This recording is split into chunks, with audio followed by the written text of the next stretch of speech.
Elections are about choices. The Republican Party faces a choice today. Indiana and America, I believe, want to unite behind a positive, optimistic, forward-looking, conservative campaign based on real policy solutions to the problems facing this country.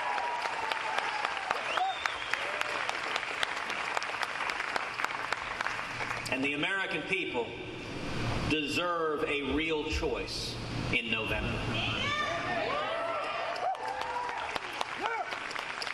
A choice and not an echo. A meaningful distinction if we come to November and the American people are given a choice between two big government liberals, two Washington insiders enmeshed in the corruption of Washington, then we as a Republican Party will have failed the American people. And I will tell you, when you run for president, one of the most solemn choices you make is the choice of selecting a vice presidential candidate.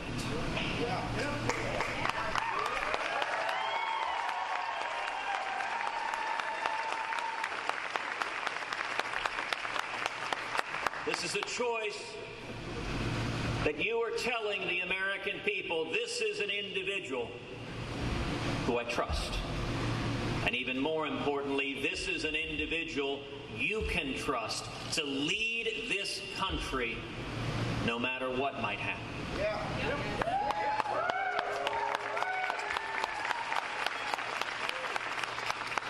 Any responsible candidate for president would have spent much time assessing possible candidates, thinking through the pros and cons, studying who these people are, praying about it, and examining the potential candidates. And you know, the characteristics that you look for in a vice president are indeed the very same characteristics you look for in a president.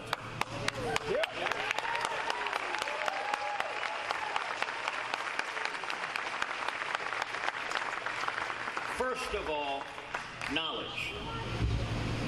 Do they know enough to do the job? Do they know where jobs come from? Do they understand why jobs are leaving America? Do they understand why manufacturing jobs are being driven overseas? Do they understand why Carrier has left Indiana and gone to Mexico? Do they understand what is happening in the economy?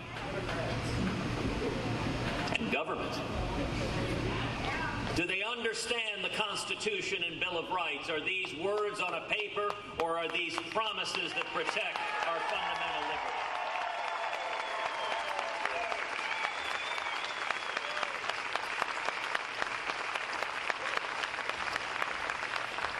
And security, do they understand the threats facing us in the world, the threats that potentially endanger your children and mine?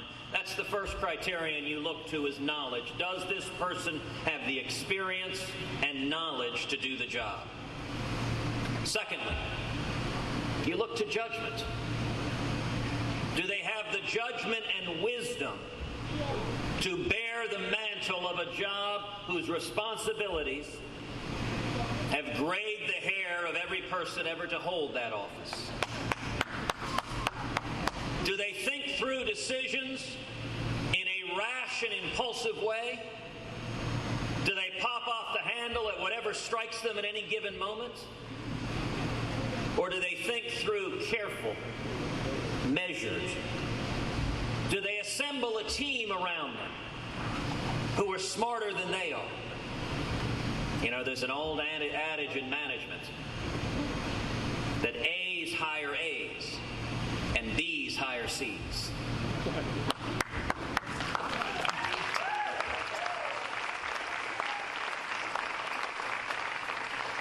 If you see a leader who deliberately surrounds himself with people who are not capable, who are not informed, who are not skilled, and who would never, ever, ever stand up to that leader, It tells you that leader is not a leader, but rather someone not at all secure in who they are.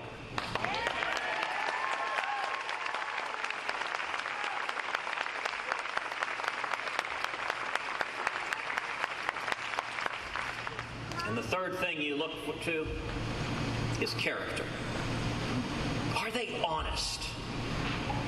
Do they have core principles that come from their gut, are not a momentary dalliance, announced today to be abandoned tomorrow, but do they know who they are when they look in the mirror?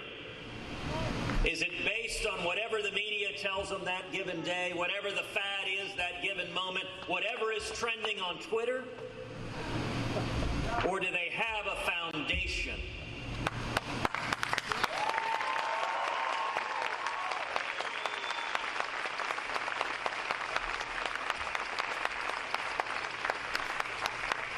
And integral to character.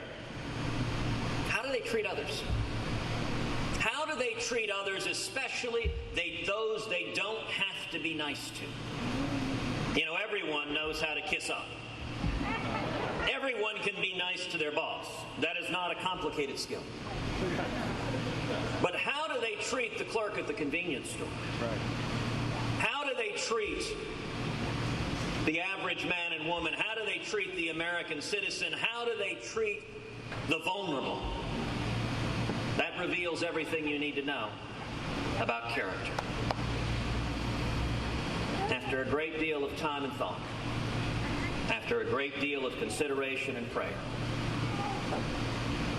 I have come to the conclusion that if I am nominated to be President of the United States, that I will run on a ticket with my vice presidential nominee, Carly Fiorina.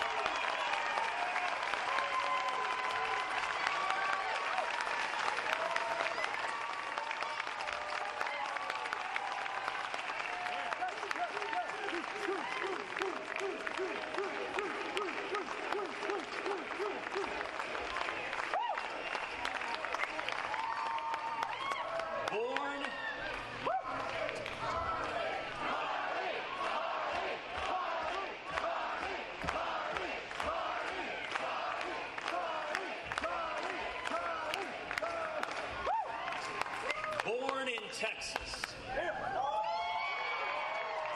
The very first thing I liked about her. Cara Carlton Fiorina, known throughout the country simply by the name of Carly.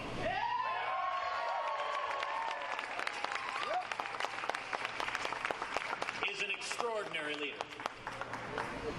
She started working as a secretary at a small firm.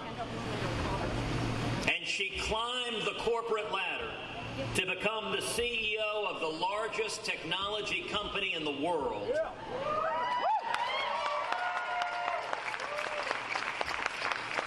And the first female CEO in history of a Fortune 20 company.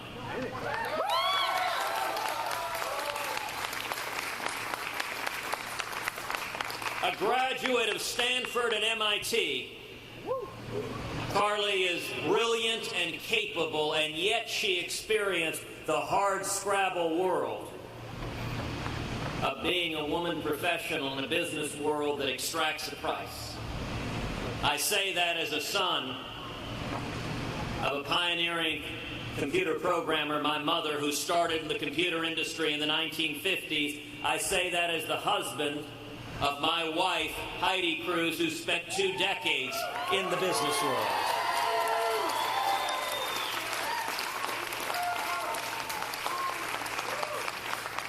Over and over again, Carly has shattered glass ceilings.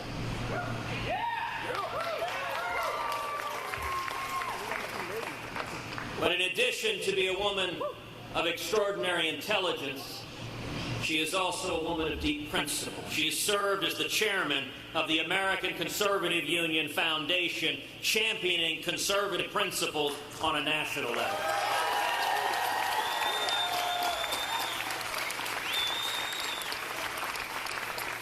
She has studied the threats facing our national security, serving as chairman of the CIA's External Advisory Board.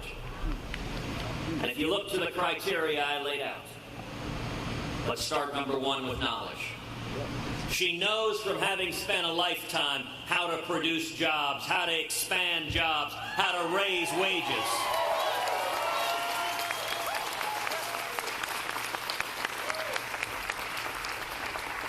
She knows firsthand that the key to economic growth is not government and more government. It is rather less and less government.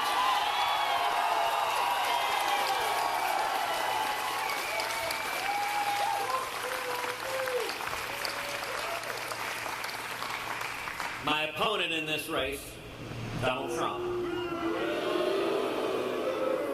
like Hillary Clinton and Bernie Sanders, looks to government as the answer to every problem. Carly knows firsthand from decades in the business world, running one of the 20 largest corporations in America, where jobs come from.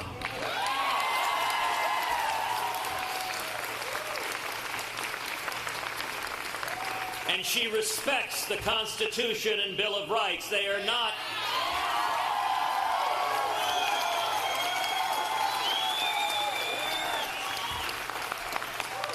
You know, if a candidate views the Bill of Rights as an occasional inconvenience, something to be talked about one day and ignored the next, if a candidate views religious liberty as something to be cast aside when it's inconvenience, if a candidate views the Second Amendment right to keep and bear arms as merely a suggestion,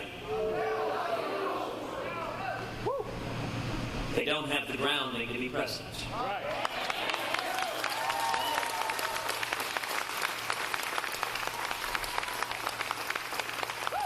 Carly respects the Constitution and the Bill of Rights, and she understands the threats facing America. She understands this is a dangerous world, and in naming her as my vice presidential nominee, I am also telling you that she is someone you can be confident in if the occasion should arise to be commander-in-chief and keep this country safe.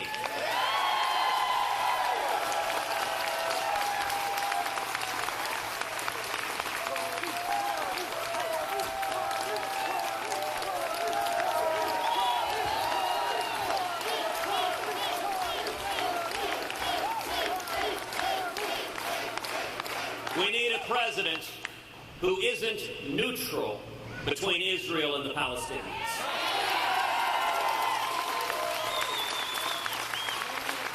We need a president who will not keep in place this Iranian nuclear deal, but who will rip it to shreds.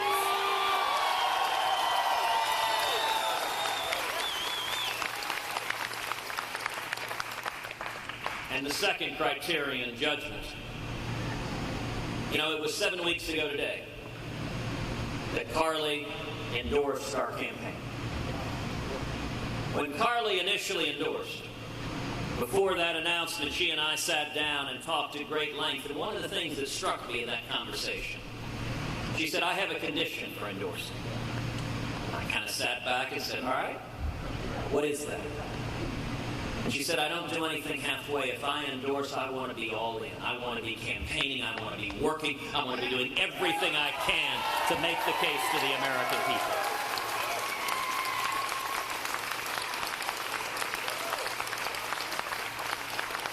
That's the kind of condition you like to hear.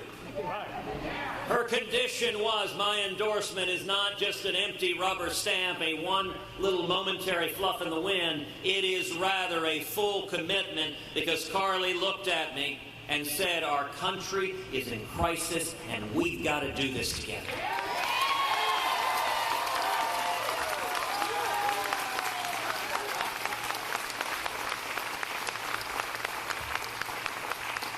And since that time, I have seen her day in, day out on the campaign bus, going from stop to stop to stop, that she is careful, she is measured, she is serious.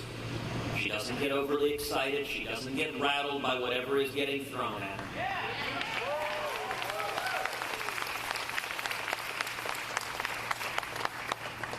And you know, we all saw that when in one of the earliest debates, Carly confronted Donald Trump.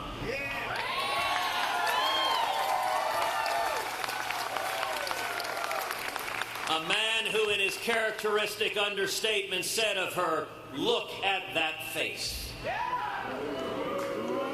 And every one of us remembers the grace, the class, the elan with which Carly responded.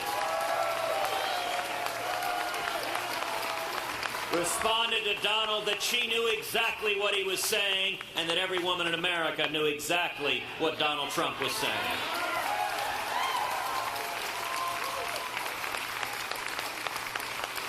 You know, one of the great principles of bullies, they feed off of fear. That's right. They feed off of people who will cower in the corner when they yell and scream and insult and holler and curse. And they don't know what to do when a strong, powerful woman stands up and says, "I am not afraid."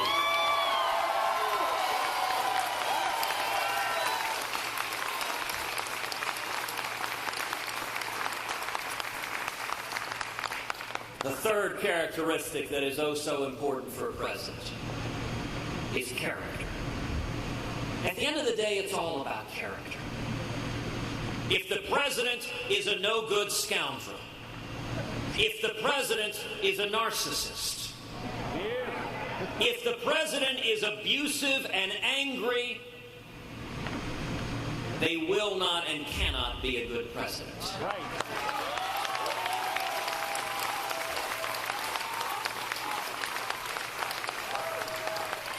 And for anyone who doubts that, we need only look at the past 7 years to see what happens.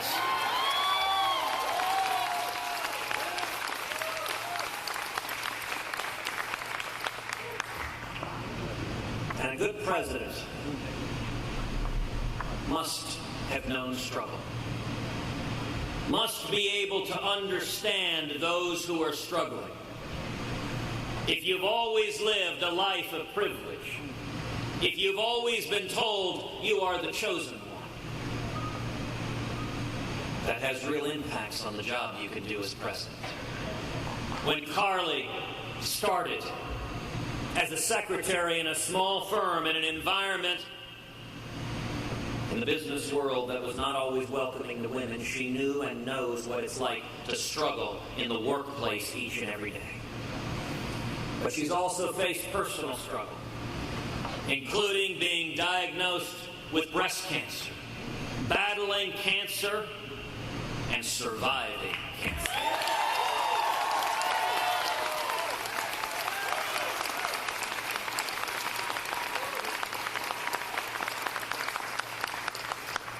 As a son who was by my mother's side when she battled breast cancer, I know firsthand how devastating that disease can be, and I know what a testament it is to her strength and grit and fortitude that she came roaring back, ready to conquer the world.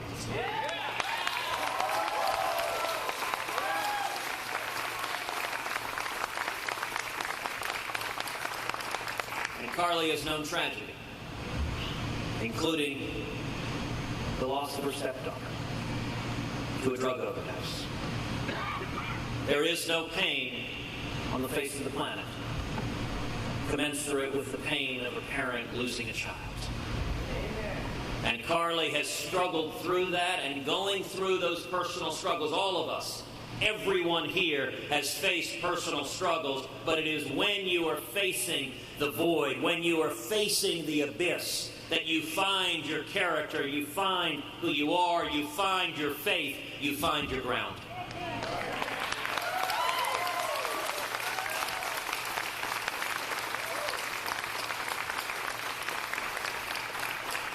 Maybe that's why Carly isn't intimidated by bullies.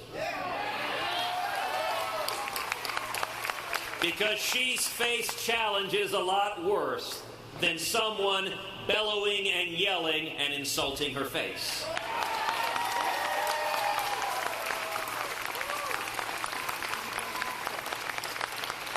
And let me tell you, at a personal level, Heidi and I have become friends with Carly. We've spent time with her on the campaign trail. We've laughed. We've watched basketball games together. We have marveled at this crazy, wild journey. And I'll tell you, our girls, Caroline and Catherine, have come to adore Carly.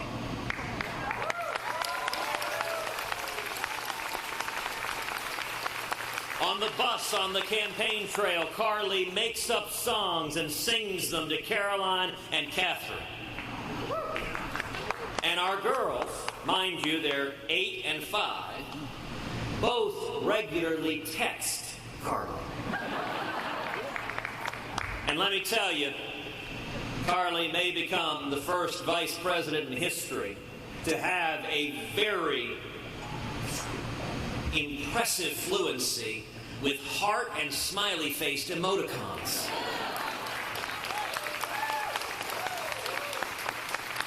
And when you're texting with a 5-year-old girl or an 8-year-old girl, those are highly valuable. Now listen, some might ask, why now? It's tradition that a vice presidential nominee is announced at the convention. It is unusual to make the announcement as early as we're doing so now. Well, I think all would acknowledge this race, if anything, it is unusual. Where we are now, the mainstream media, the New York media executives, and the Washington lobbyists are all trying to tell the American people the race is over. But let me tell you where we are right now. Where we are right now, nobody is getting to 1,237 delegates.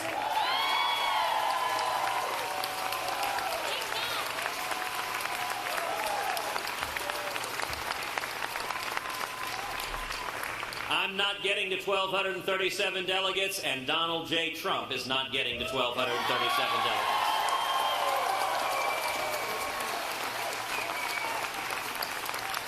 And the Hoosier State is going to have a powerful voice in making that clear.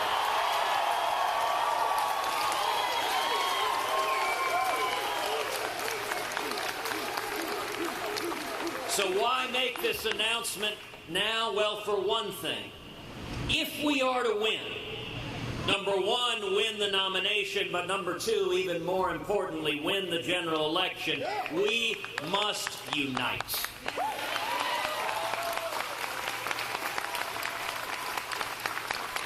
And Carly is a vice presidential nominee who I believe is superbly skilled, superbly gifted at helping unite this party, bring us together so we stand united as one.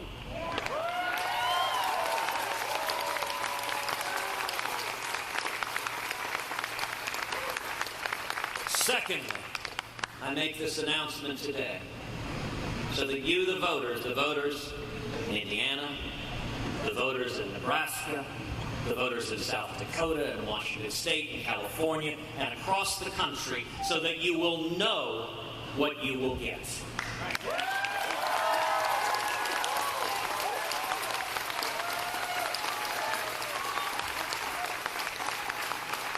The voters deserve to know. You deserve to have a candidate who doesn't change as the wind blows in any given moment. You deserve to know exactly where a candidate stands.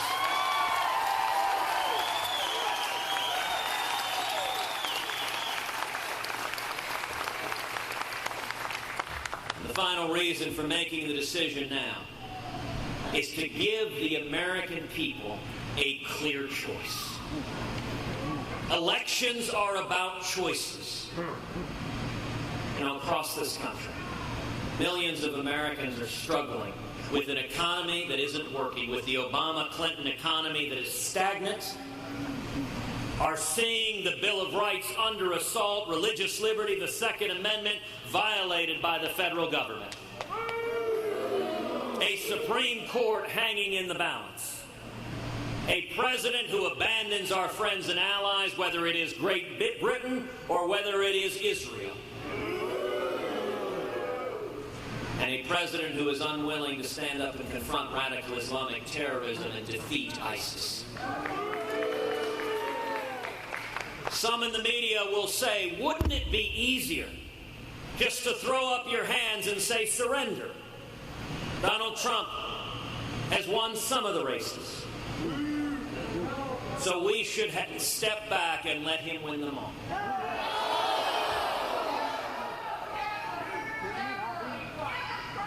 If we nominate a candidate who is a big government New York liberal, who is a Washington insider, who agrees with Hillary Clinton and Barack Obama on issue after issue after issue, and whose lobbyist campaign manager has told us he is only playing a part, this is only a role, he is lying to us,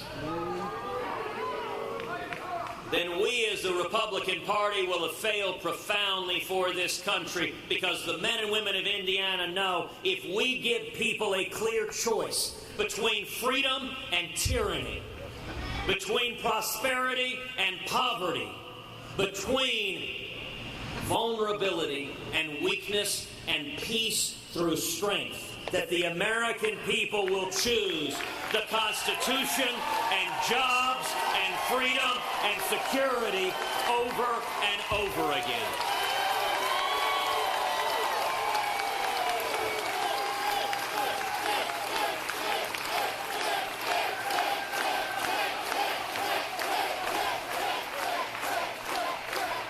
The difference between Carly and me on the one side and Donald Trump and Hillary Clinton on the other side could not be starker. If you want someone that will stand and fight for the working men and women of this country, fight for the men and women with calluses on your hand, fight for the single moms, fight for the young people, fight for those who are struggling and want to achieve the American dream, then do not go with the Washington insiders who have sold us down the river.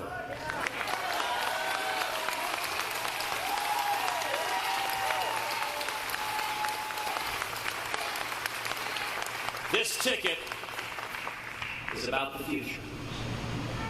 It is about our children. It is about our grandchildren. The stakes of this election, we are not simply wagering on a sporting contest. We are involved in a fight that every one of us is privileged to be here, to be fighting to save the greatest country in the history of the world, to make sure that the next generation has every bit as much freedom and opportunity as each of us was blessed to have.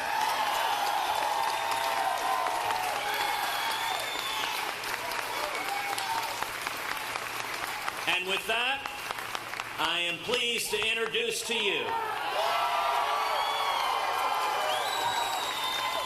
an extraordinary leader, my friend, and the next Vice President of the United States, Carly Fiorina.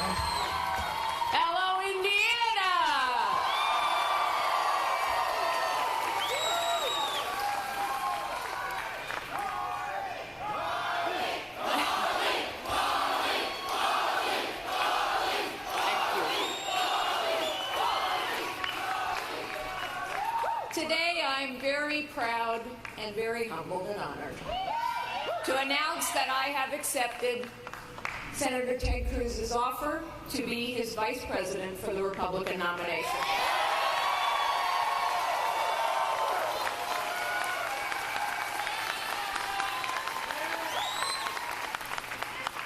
You know, Ted Cruz could not be more right in what he said. There is a lot at stake, and in fact, this is a fight. This is a fight for the soul of our party and the future of our nation.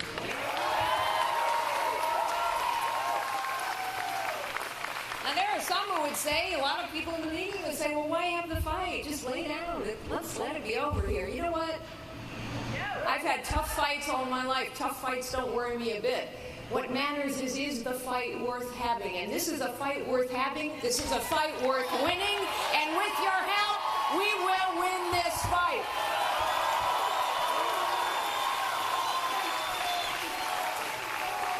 This fight is about far more than a ticket. This fight is about far more than Ted Cruz and Carly Fiorina. This is a fight for all of us. For our party, for our future, for our children's future.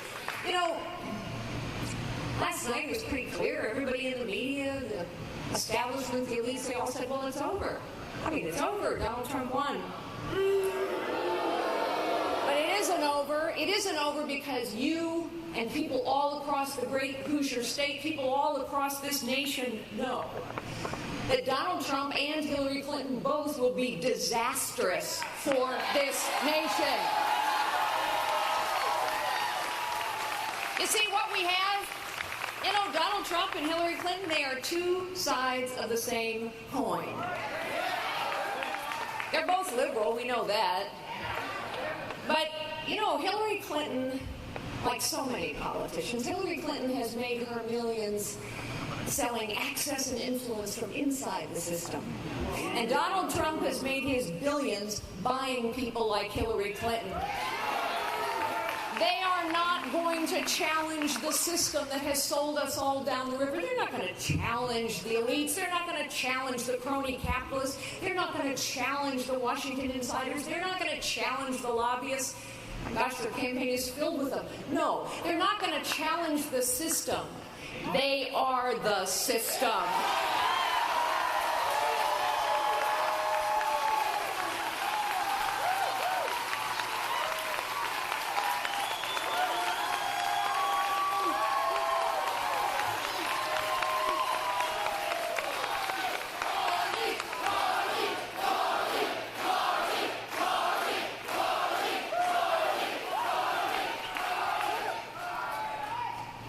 You know, Ted mentioned that it's been 7 weeks since I endorsed him. I voted for him before I ever had a conversation with him about endorsing him. And of course, that's what you all have to do on Tuesday. Vote for him. But good for you. Now you can get a few more to vote. But we've been traveling around the country, and I've come to know Ted and Heidi and Caroline and Catherine. I know two girls that I just adore. I'm so happy I can see them more. 'Cause we travel on the bus all day, we get to play. We get to play. I won't bore you with any more of the song. But they have 4 verses, Caroline and Catherine. Love you, girls.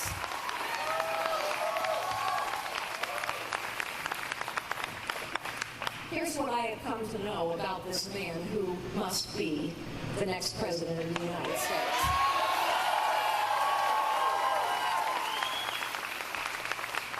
He's a fighter, too. He's been in lots of fights. He has fought for our religious liberty. He has fought for our right to bear arms. He has fought over and over in front of the Supreme Court so many times, and he's won all those fights. You know, there are people who say, well, you know, he's made some enemies. Listen, As someone who's challenged the status quo all of my life, that's what I've done. That's how you get from secretary to CEO. You challenge the status quo. It's actually the only way you solve festering problems, and Lord knows we have festering problems in Washington, D.C. The only way you solve festering problems is you actually have to challenge the status quo. And I'll tell you something about challenging the system and the status quo. You do more than ruffle feathers. You do more than rock the boat.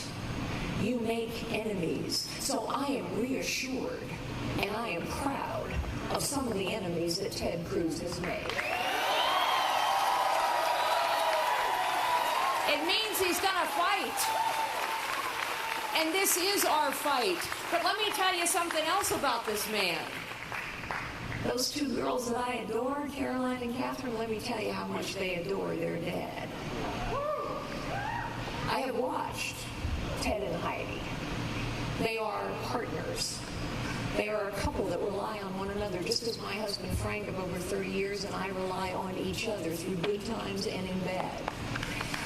Ted is a lot of fun. Yes, let's face it, he's really brilliant. He's a constitutional attorney, for heaven's sakes, but he's a lot of fun. In fact, he mentioned watching a basketball game. You know, we were on the bus, and we were watching the Final Four. We were watching the very last game, Villanova, North Carolina. And here we are in the final, if you remember that name, that game. You're a basketball state, right?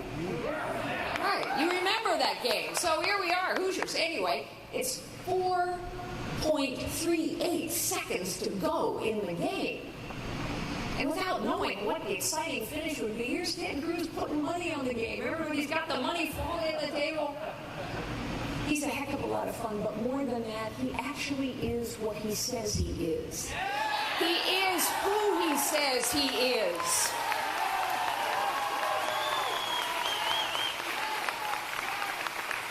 You know, Ted mentioned that second debate. And one of the things that I got asked in that debate was, and I've been asked almost every day, said, well, will you support Donald Trump if he's the nominee? And I said then, when I said the week he announced his candidacy, he doesn't represent me and he does not represent my party.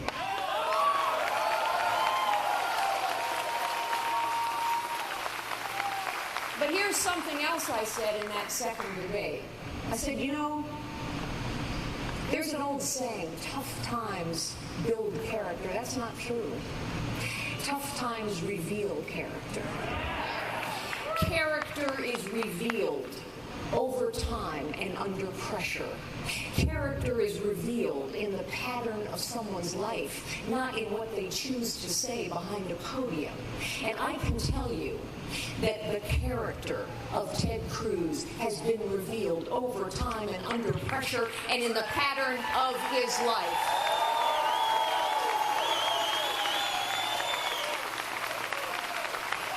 He is a principled fighter.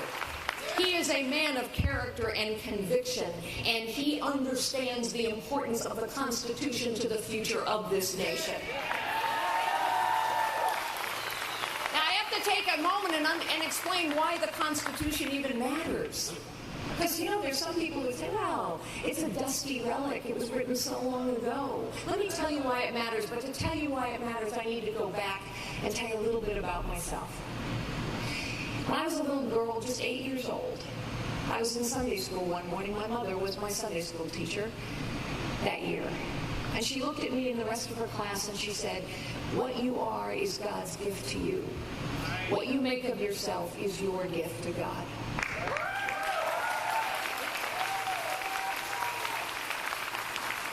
I have traveled and lived and worked all over the world for decades. I have seen people in every possible corner of the globe and in every conceivable circumstance.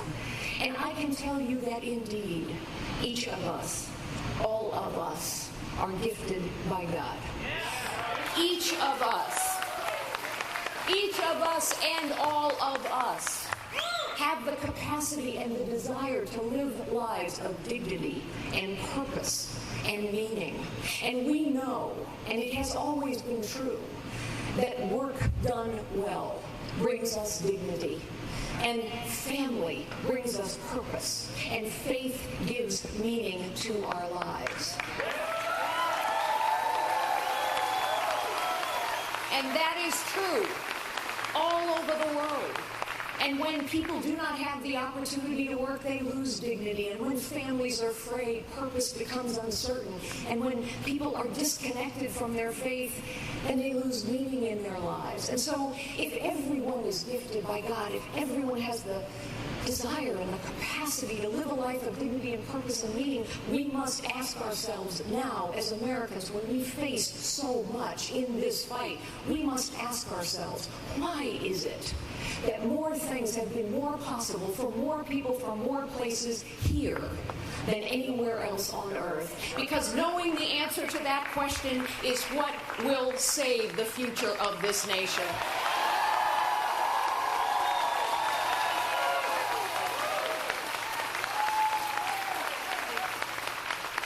I am keenly aware that it is only in this nation that a young woman can start out the way I did, typing, filing, answering the phones for a 9-person real estate firm. One day, go on and become the chief executive of what we turned into the largest technology company in the world, run for the President of the United States, and run now for the Vice Presidency of the United States. That is only possible in this great nation. And the reason it's possible here and only here is because our founders knew what my mother taught me. Our founders knew that everyone is gifted by God, that all of us are equal in the eyes of God, that everyone has potential, usually far more than we realize. And so they said, we're going to found a nation on a radical, visionary idea that here in this nation, everyone has the right to life, liberty, and the pursuit of happiness. That was their way of saying that everyone has the right to find and use their God-given gifts to fulfill their potential. And they said, and this was the radical part, that that right comes from God and cannot be taken away by man or government.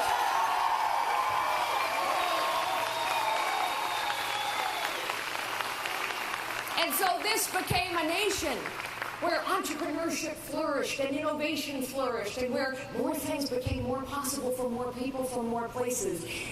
The Constitution rightly enshrines our rights and liberties. It gives us the chance to fulfill our potential. But our founders knew something else. Our founders knew that it has always been true all throughout history. And I used to study history. Our founders knew that all throughout history, this also is true. Power concentrated is power abused.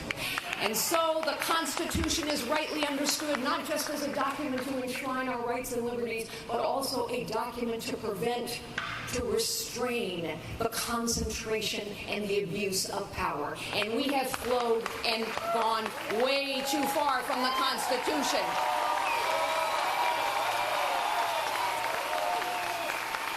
The reality is, for the last decades, under Republicans and Democrats alike, too much power and too much money are concentrated in the hands of too few.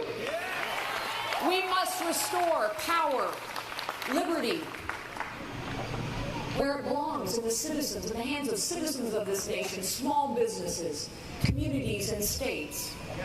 That is why having a constitutional conservative in the White House matters, because a president, in order to fix what ails us, must restore our constitutional balance of power.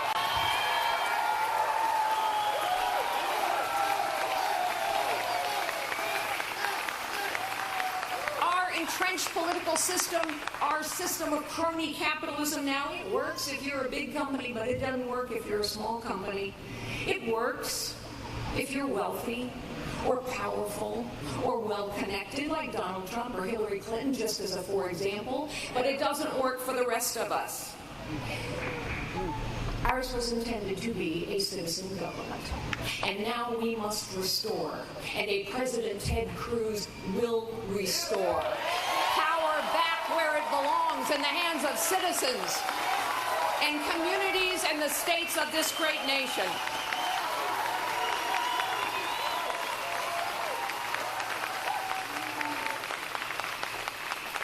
What is at stake now is the future of our nation, the potential of our nation. Will this be a nation where every American, regardless of their circumstances, has the opportunity that comes from their God-given gifts? Will we be one nation, indivisible, under God, with liberty and justice for all, or not? Our country is being taken away from us by the elites, by the crony capitalists, by the special interests that have captured both parties. They want to take away, they are taking away, not only what we treasure about this nation, but what has made this nation great, what has made this nation a place of possibility for so many people. My fellow Americans, people of Indiana, it is time. We must take our country back.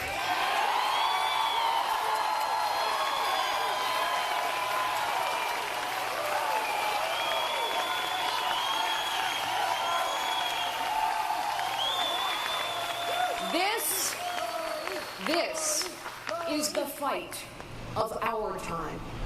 And I believe Ted Cruz is the man to lead that fight. And I am prepared to stand by his side and give this everything I have to restore the soul of our party, to defeat Donald Trump, to defeat Hillary Clinton, and to take our country back.